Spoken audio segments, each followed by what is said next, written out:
দেশে অসভ্য ধর্মলোকগুলোর কারণে সমাজ দূষণ হয়ে গেছে। সব জায়গায় এখন যৌতুক দাও, যৌতুক দাও। এই যৌতুকের বেদি আমাদের সমাজে আছে কিনা? কথা কোনো আছে কিনা? এরা মানুষ তো জানোয়ার, জানোয়ার পশু, এদেরকে সালাম দিবেন না, নারী নির্যাতন করেন না। মেয়েদেরকে বিয়ে করবেন সম্মান দিয়ে। এরপরে করে কি 5 লাখ টাকা মহাজনা হয়েছে, কয় লাখ? এতে বাসর না আপনি হেতির ফাউদার লেগে ওঠা।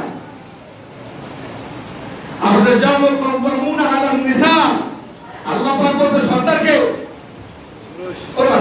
সর্দারকে মহিলা সর্দার না পুরুষ সর্দার? পুরুষ হলো সর্দার। সর্দারের সর্দারি গেছি কি? সর্দার করে কি? ওই 5 লাখ টাকার জন্য মাফসা বউর কাছে কি স্যার? মহারানা আমার, আপনি কি সামনে আসেন, সামনে আসেন। আমার মহারানা টাকা মাফ করে দেন। স্ত্রীর কাছে প্রথম রাখতে চাই ওই করলো কি? কি স্যার? সম্মান বোধ আছে স্ত্রীর কাছে? তার কথা কয়া দেন। সম্মান বোধ কি স্ত্রীর কাছে ওর আছে? আছে কি? মাফ তো পুরুষকে, পুরুষ কি নেতা? আপনি জানো কবর মুনা আলান নিসা, স্ত্রীর সর্দার হলো পুরুষ।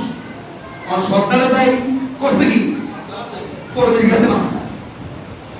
এই বোর্ড জুতার বাড়ি ওর ভক্ত ডেলি ওর কপালে আছে কিনা? আছে। জোরে বলেন আছে কিনা? ওই পুরুষ নামের কলঙ্ক, ওই পুরুষ না, ওই কাপুরুষ। এই মাফসাইনি তোর পুরুষত্ব শেষ। এরপরে দেখা যায় অনেক স্ত্রীরা জুতা ভাড়াই দেবে। জুতা রিক্সাতে জুতা ভাড়াই দেবে, কথা বলে না, জুতা ভাড়াই দেবে। জুতা মা বোনদেরকে বলা উচিত, এরকম যারা যৌতুক নিয়ে বিয়ে করছে চকিদারের খান একবারে বাজারের মাঝখানে অথবা দুরান বাজারের মাঝখানে জুতা ভাড়াই দেবে। জুতা জুতা এক হাতে জুতা লাগবে, আর এক হাতে ওই জুতা দিয়ে পড়ে ঠিক আছে। কারণ তুই আমার খরিদা গোলাম, কি গোলাম? কি আপনার বেচার হন নাকি? তুই আমার খরিদা গোলাম, তোর টাকা দিয়ে কিনছি। 50-1 লক্ষ টাকা যৌতুক দিছে। হয় বাবা মেয়ের বাবার জমি বেচছে, জমা বেচছে, এরপর আসলে একটা দোকান করে দিয়ে বেচছে, একটা কিছু বেচছে, কিনে এসে দিছে। এত কষ্ট করে তোর টাকা দিছে, এখন তোরা তুই টাকা যৌতুক আছে নি সমাজে? আমাদের কাছে মনে নাই? আজকে মাঝে কি তওবা করা লাগবে? আমি বলি যৌতুকের বিয়ের জন্য ওকালতি যারা করবে এগুলিও জাহান্নামে যাবে।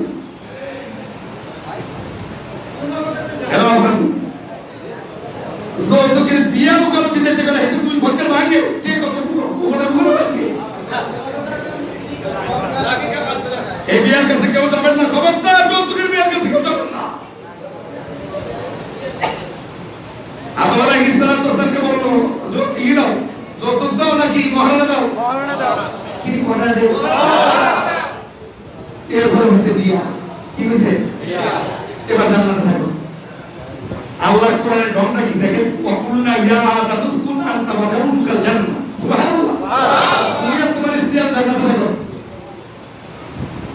কারণ তুমি আর তোমার স্ত্রী জান্নাতে থাকো মানে কি? স্বামী থাকবে যেখানে, স্ত্রী থাকবে সেখানে। ফরজ।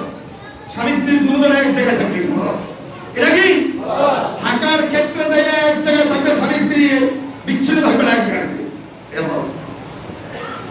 খাওয়ার ব্যাপারে বলছে ওয়াকুলা, যার যার চাহিদা অনুযায়ী খাও। জান্নাতের সব ফল যার যার চাহিদা অনুযায়ী খাও। সুবহানাল্লাহ। খাওয়ার ক্ষেত্রে যাই আমিও শুটকি মাছ খাবো, তুমিও শুটকি মাছ খাবো, জোর করা যাবে না। জোর করলে সুন্নতের খেলা হবে। তার তার চাহিদা অনুযায়ী খাও। আপনি মিষ্টি পছন্দ করেন, সে শুটকি মাছ পছন্দ করে, বলছে শুটকি মাছ খাও। স্ত্রীকে শুটকি মাছ খাওয়ানো সুন্নাত। শুটকি মাছ খাওয়া কি? শুটকি মাছ খাও। থাকার ক্ষেত্রে যাই এক জায়গায়